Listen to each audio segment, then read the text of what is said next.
So today I want to talk about relationships and money because I'm sure you guys have heard the statistics that money problems are a leading cause of divorce and definitely a leading cause of stress. So I thought it was really interesting just to think about the fact that everybody on the earth has to deal with money, right? It's our currency of life. If you don't have money, then you can't eat unless you are living off the grid. So everybody has to deal with money, yet usually these conversations are never had in relationships, or they're very rare in relationships, and it is not something that most of us have had modeled by our parents. It's not taught to us in schools. It's a double whammy, right? Because we're not taught how to socialize in school. We're not taught how to properly address different types of relationships and create and sustain healthy relationships. And then on top of that, we are not taught anything about personal finance or business finance or anything to do with finance. So it's two areas of life that are arguably the two most important aspects of life, right? So relationships and money are somehow not talked about in school, even if we have a PhD. So interestingly, money is actually not the number one leading cause of divorce, but the number one and two causes of divorce, depending on what study you look at, are either lack of commitment or too much conflict, so too much arguing. And so you could back that up and extrapolate that, of course, arguments are going to arise around certain subjects. And one of those subjects is money. So even though maybe it's not directly the number one leading cause of divorce anymore in 2023, according to all of the recent data that I looked up for this podcast episode, it's still a contributing factor. And so just to give you an idea, there was one study by SunTrust Bank in 2015, which was a really large study with more than 2,000 adults. And that study found that 35% of people experiencing relationship stress said that money was the primary cause of that. And that percentage does go up as the participants aged. So people 44 to 54 years old said 44% of them said that money was the main cause of their stress. So it's looking like anywhere from 35 to 45% of people that people are saying that 35 to 45% of their stress is caused by money. So this is a huge percentage. And usually what we don't talk about and don't communicate about and have a lot of psychological fear around only gets worse. So I came up with a few ways to mitigate fear surrounding talking about money with your partner.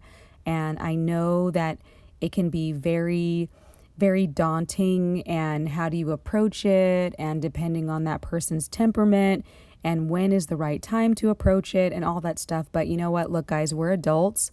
Once you turn 18, you're an adult. And the best way to get through anything is to face it head on. So I came up with a few ways based on behavioral science of how to have these types of conversations without it leading to more conflict. So we don't want to have conversations with our partner surrounding money only for it to turn into even more stress. The idea is to have these conversations in order to come up with solutions and focus on solutions and not focus on the problem. Focusing on the problem is not going to help anyone. So with all of that said, I thought a great way to approach your partner whether that's husband, wife, partner, or anything in between, would be to approach this conversation as a brainstorming session for your life vision. So even though some of these are a little cheesy, I thought it was a really good way to approach the conversation without it getting into argument territory. So just some ideas were, you could start with creating a vision board together. So instead of saying, hey, we need to talk about our money because you spend too much money and I don't have enough money and da da da da da. Like, let's not go there because that's not going to help anyone. It's not going to get you closer to your goals. So a great way to start would be to say, hey, let's be cheesy and do a vision board together.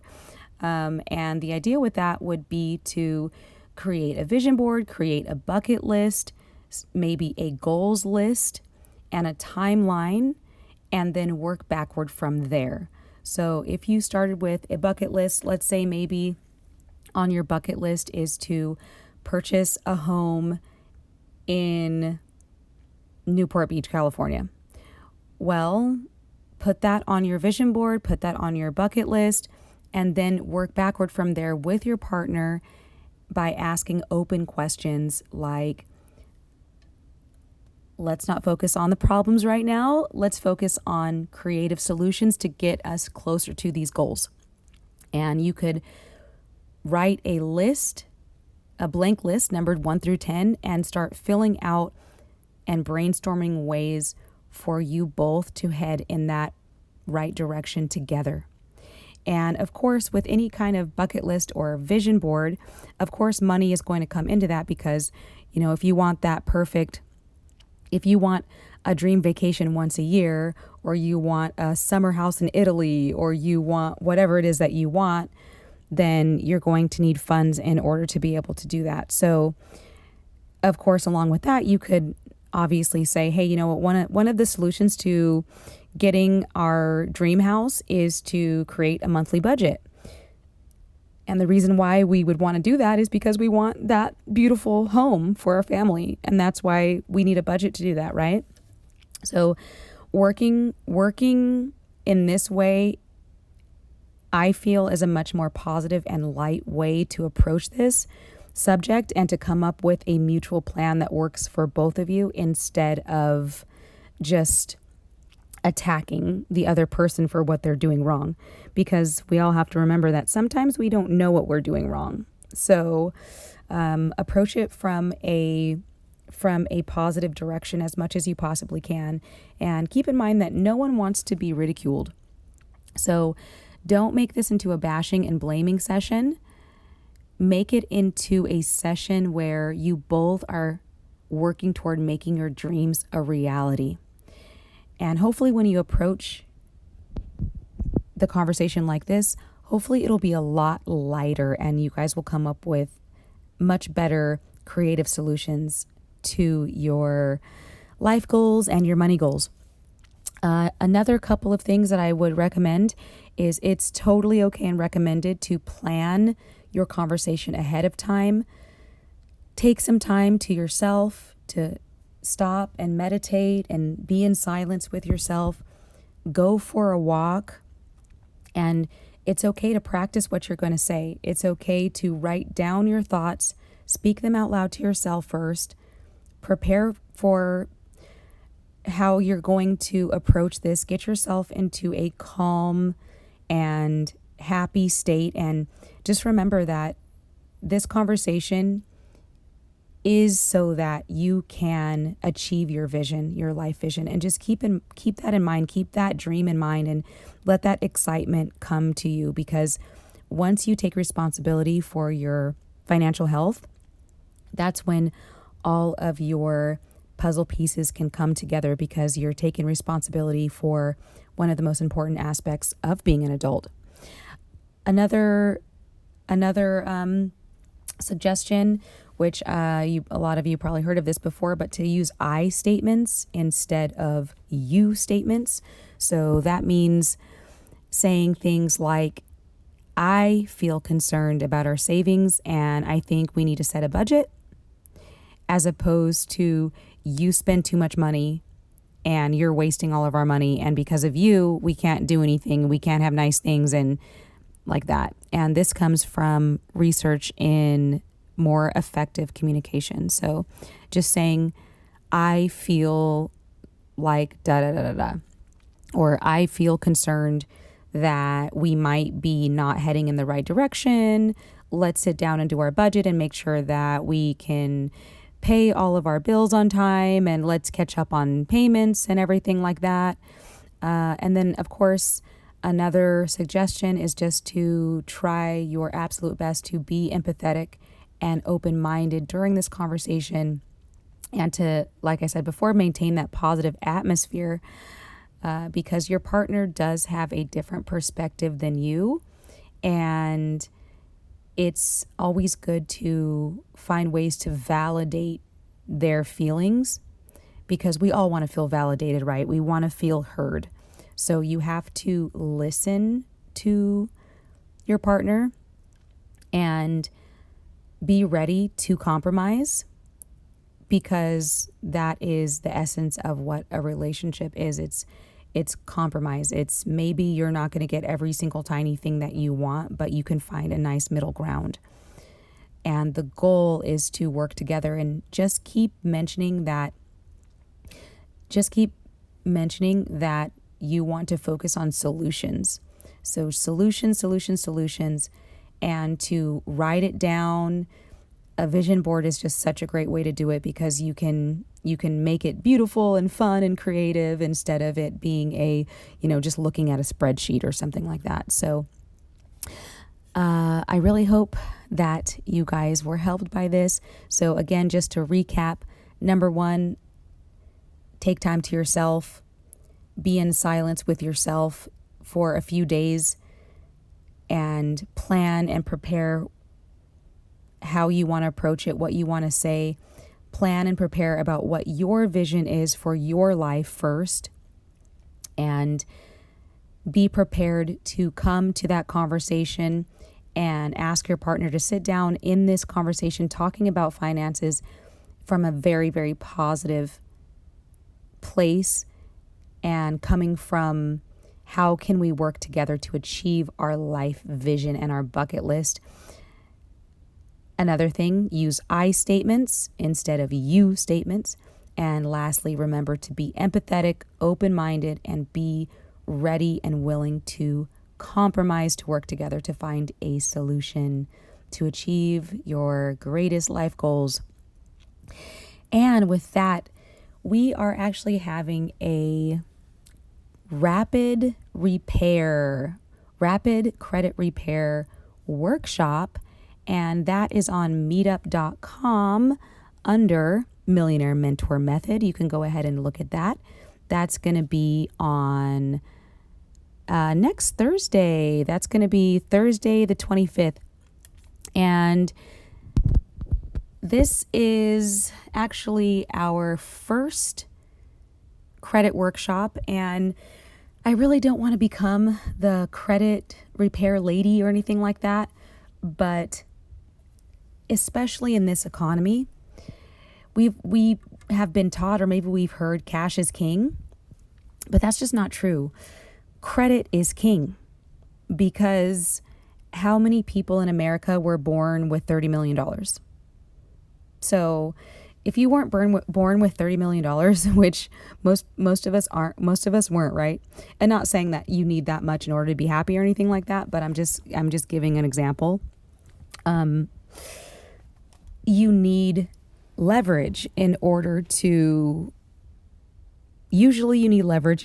purchase real estate.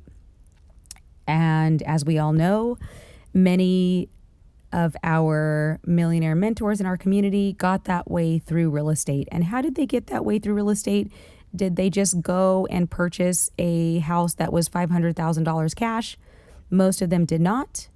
And it's actually recommended that you don't do that. And how do you do that? Well, you need good credit. And that's just how it goes. But you know what? The good news is this. You can improve your credit usually within 18 months, which is really not a lot of time at all. if you have a plan in place, you would probably be surprised that you can do this. You can improve your credit without necessarily having to pay every single collection that you have. You can improve your credit by, you don't have to, pay off every single last student loan you have in order to have good credit. You can have a car loan and still have good credit. You can have credit cards and still have good credit. You can have collections, things in collections, and still improve your credit. There's ways to do it. So I don't want to become this person, but I just feel it's so crucial. It's pretty much the very beginning. It's the first building block on your millionaire journey. It just is. So again, that's going to be Thursday, May 25th. It's on meetup.com. It's through Zoom. So you can be anywhere in the world. And I want to reiterate that we do need mentors for our mentor and mentee match program, which for now is free because we are a mentoring community. That's the whole point, because we learn better when we're teaching. We always learn better when we're teaching and when we're accountable to someone else. So even if you have been in, let's say you've been in real estate for 30 years. Well, if you're mentoring a younger person, which by the way, doesn't have to be a younger person, but let's say you're mentoring a younger person. Well, just by having those conversations and just by meeting with that person, you're going to open doors in your mind and within your creativity that you might not have ever even realized. And they can absolutely teach you things as well, right? Because you want to have connections and friends, colleagues that are at your level. You want to have colleagues that are above your level as far as their journey, professional journey. And you want to have colleagues that are below your level so that you can learn from them and teach them and stay young, right? So if you want to participate in that program, you can go to millionairementormethod.com and just go ahead and use the contact form and just shoot me a quick hey that says, hey, I'm interested in being a mentor. And I'll reach out to you personally and get you hooked up with that. And the requirement for that is super simple. It's going to be that you have to meet with your mentee once a quarter. And hopefully that'll be about 2 hours once a quarter. So we're talking about, 8 to 10 hours a year. So it's not going to be completely taking all of your time or anything like that. But of course, we would love it if you would meet more than that, obviously. And we are trying to match people that make sense. So if you're a lawyer, obviously, we would want to match you with a mentee that's going into your same profession. If you're in real estate, we'd want to match you with a mentee that's passionate about real estate and so on. And of course, you don't even have to be in something like that. I come from an entertainment background. I'm a musician and producer, multi-instrumentalist. So a lot of people that I've helped along the way are musicians. So even if you're a musician or artist, whatever it is that you do, please contact me. And you can also contact me on my personal socials, which you can just Google Krystal Khali, Krystal with a K and Khali, or just go to themostfamouswomanintheworld.com. And yes, I am a musician. That's why my name is silly. That's why I have my silly rapper name. So if you want to hear what I do, you can look up The Most Famous Woman in the World wherever you listen to music. And with that, please remember to demonstrate excellence and bravery, and each one take one.